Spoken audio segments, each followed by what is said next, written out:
سنگین خطرے کی نشانی تو یہ ہے جی کہ یہ مودی صاحب کسی غیر ملکی طاقت کا ایجنٹ ہے.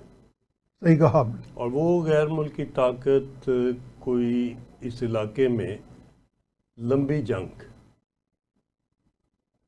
اور نہ صرف لمبی جنگ بلکہ ہماری اکانومی کو اور ڈیمیج کرنے، ہماری یکجہتی کو کمزور کرنے، ہمارے نیوکلیئر کو ٹارگٹ کرنے. تو ہم تو تیار ہیں.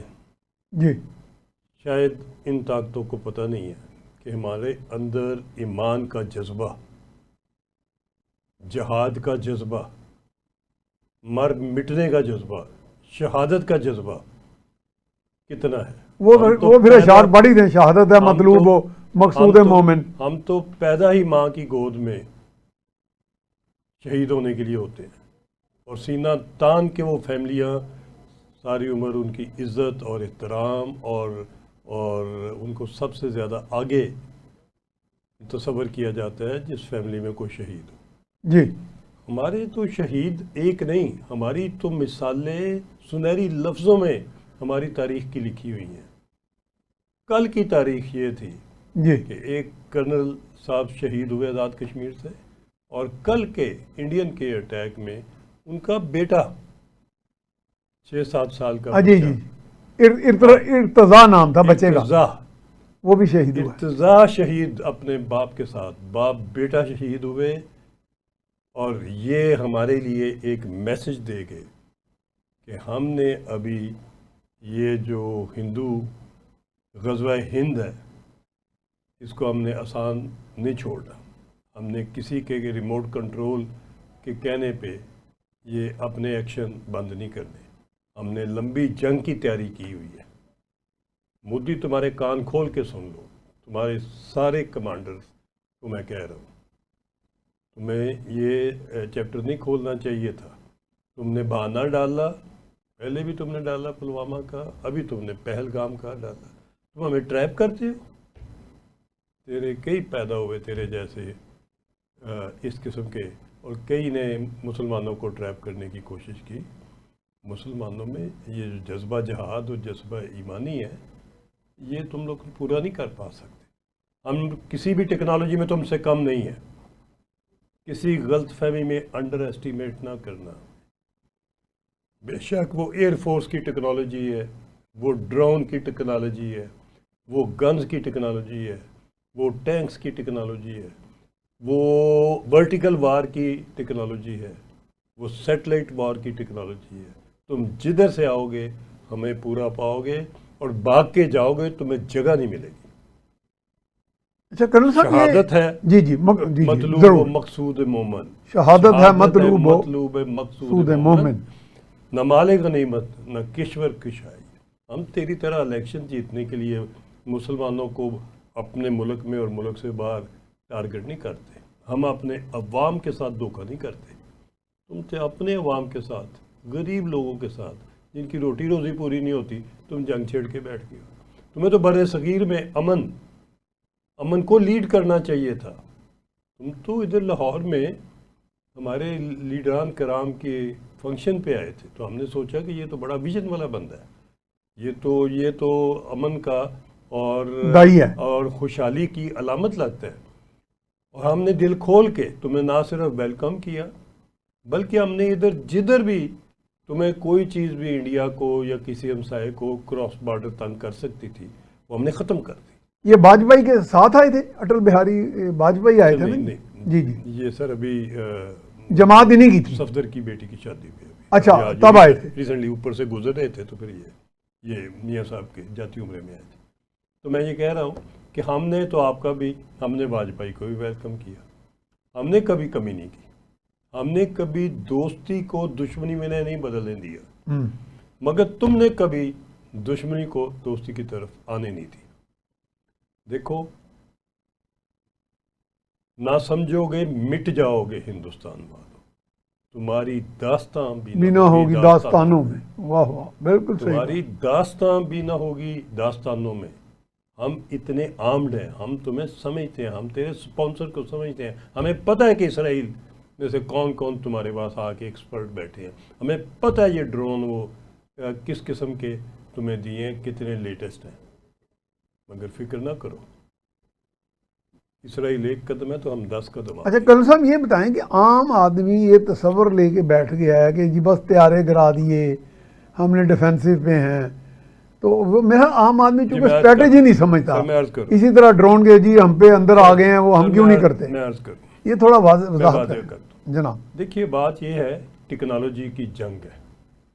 میرے بہادر دوستوں, کولیگز اور پاکستانیوں, میں یہ آپ کو گزارش کرنا چاہتا ہوں, یہ ٹیکنالوجی کی لمبی جنگ ہے. یہ بیوقوفی ہوگی, یہ نالائکی ہوگی, یہ ہم غلطی کر جائیں گے کہ ہم ایک دم اچھل کے مودی کی طرح, مودی نے تو بہانہ بنایا تھا نا, تو وہ اچھل کے آ کے اس نے یہ کیا. ہمیں سوچ کے, دیکھ کے, اسیس کر کے, سیٹلائٹ سے, ڈرون سے, ہر طریقے سے بالکل اس کے ہاتھ پاؤں باندھ کے, اس کے بعد جیسے ہم نے رافیل گرائے ہیں اس سے بھی بہتر کارکردگی سے ہمیں جائیں گے تو خالی ہاتھ نہیں واپس آئیں گے, جائیں گے تو سبق سکھا کے آئیں گے, ہسٹری بنا کے آئیں گے, یہ بتا کے آئیں گے کہ پاکستان کو چھیڑا ہے تو پھر اس کے نتائج بھی دیکھو.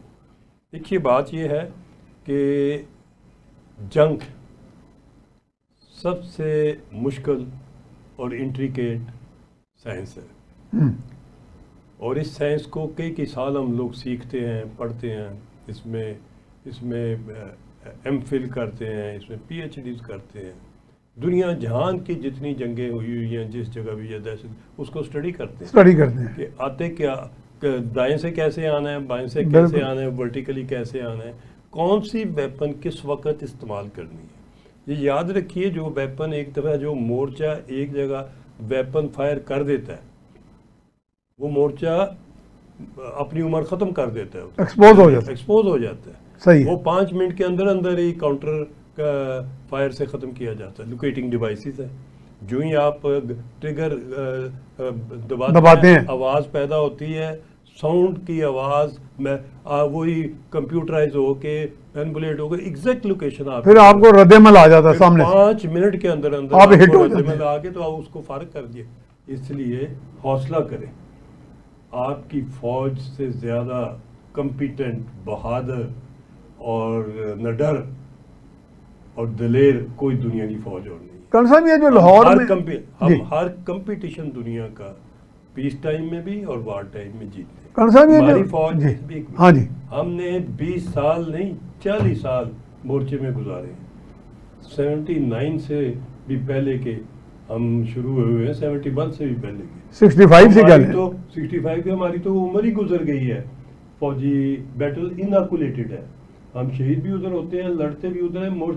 مورچے میں رہنا ہمارے لیے کوئی نئی بات نہیں ہے, اور توپوں کو, گنوں کو, ڈرونز کو فیس کرنا اور جہازوں کو گرانا یہ ہمارے شغل کا حصہ ہے.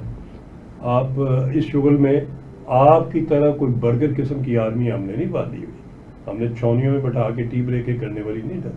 آپ اس معاملے کتنے آپ بیٹل ہارڈنڈ ہیں ہمیں پتہ ہے, کیا آپ کی کمزوریاں ہم جانتے ہیں, کون سا اکوپمنٹ آپ کا آبسلیٹ ہے, سکریپ بنا ہوا ہے ہمیں پتہ ہے, کتنے جہاز آپ کے گراؤنڈڈ ہیں جانتے ہیں ہم, کیا آپ کے مگ کی صورتحال کیا ہے اور باقیوں کی صورتحال کیا ہے. اور یہ جو آپ 35 کھلونے لے کے آئے ہیں, یہ تو بڑی جلدی ہم ان کو کنزیوم کر جائیں گے. 3-4 تو ابھی ہم نے کر دی ہیں, یہ باقی بھی کر جائیں گے. تو اس لیے جس کسی نے آپ کو اس ٹاسک پہ ڈالا ہے کہ آپ پاکستان کو لمبی جنگ کریں گے تو پاکستان کی اکانومی ختم ہو جائے گی, پاکستان کے ایمونیشن کا سپلائی کم ہو جائے گی, پاکستان کے لوگ شہید, یہ میرا خیال ہے کہ ساری تھیوریاں یہ صرف آپ نے کہیں اور سے لی ہیں. پاکستان کا کچھ بھی ختم نہیں ہوگا. ہم لیٹسٹ ٹیکنالوجی, لیٹسٹ ویپنس کے ساتھ ہر وقت اور کئی سال تک ساری عمر تمہارے سے لڑ سکتے ہیں. لڑ کے دیکھ لو, میدان بھی ادھر ہے, ہم بھی ادھر. اچھا کرنل صاحب یہ جو ڈرونز اب گرائے ہیں پاکستان نے, مثلا جیسے لاہور میں گرائے گئے اور بھی جگہ سے, یہ بری افواج کی طرف سے گرائے گئے ہیں یا ہماری ایئر فورس اس میں انوالو؟ میں عرض کرتا ہوں جی, اینٹی ایئر ڈیفنس سسٹم جی کہ اوپر سے ہوا سے مار کرنے والے جتنے بھی ویپن ہیں ان کا ڈیفنس ہمارا بہت ہی انٹیگریٹڈ ہو گیا بچے. اچھا. یہ تو ویسے ہر ایک کی ذمہ داری ہوتی ہے, ہر سولجر, ہر مورچے والے کی ذمہ داری ہوتی ہے کہ جو ہی وہ دیکھتا ہے کہ کوئی جہاز یا کوئی ہیلی کاپٹر یا کوئی ڈرون اس کی طرف آ رہا ہے, کیونکہ آواز سے اندازہ ہو جاتا ہے, تو وہ اپنی گنیں سیدھی کر کے بالکل تیار بیٹھا ہوتا ہے کہ اس کے رینج میں آئے تو اور اڑا دے. لیکن سنا ڈرون بہت ہائی الٹیٹیوڈ پہ ہوتا ہے. ڈرون کی ٹیکنالوجی جو ہے ان کی ہائٹ بہت ہے. ڈرون کی ہائٹ کے اس کے جس وقت یہ اپنی پوری ہائٹ پہ ہوتے ہیں تو اس وقت ایئر ڈیفنس سسٹم ان کو گرا نہیں سکتے, یہ ان کی رینج سے کافی اوپر. اور دوسری بات اس کا سائز چھوٹا ہے. تیسری بات یہ کہ ان کے اوپر بڑی کسی ویپن کو کھول کے حملہ کرنا اوپر وہ بھی کوئی عقل مندی کی نشانی نہیں. کیوں؟ ان میں کیمریز ہیں, کمپیوٹرائز سسٹم ہے, پیچھے کمانڈ سسٹم بیٹھا واچ کر رہا ہے, تو اس کو آپ اپنی سوفسٹیکیٹڈ ویپنری جو ہے ڈیفنس کی ہے اس کو آپ ایکسپوز نہیں کرتے. اس کو آپ وقت سے پہلے, ضرورت سے پہلے اس کی لوکیشن اور اس کی کمپیٹنس اور اس کا ایمونیشن اور اس کی ویپن کی ٹائپ آپ کوئی چیز اس کی انڈیکیٹ نہیں کرتے. جہاں تک کیموفلاج کر سکتے ہیں اس وقت تک آپ کرتے ہیں, اس وقت تک تاکہ آخری وقت تک, آخری جنگ کی گولی سے جنگ جیتنے تک وہ ویپنز آپ کی سیکرٹ رہیں اور مورچہ کیمرے اور آپ استعمال کر سکیں.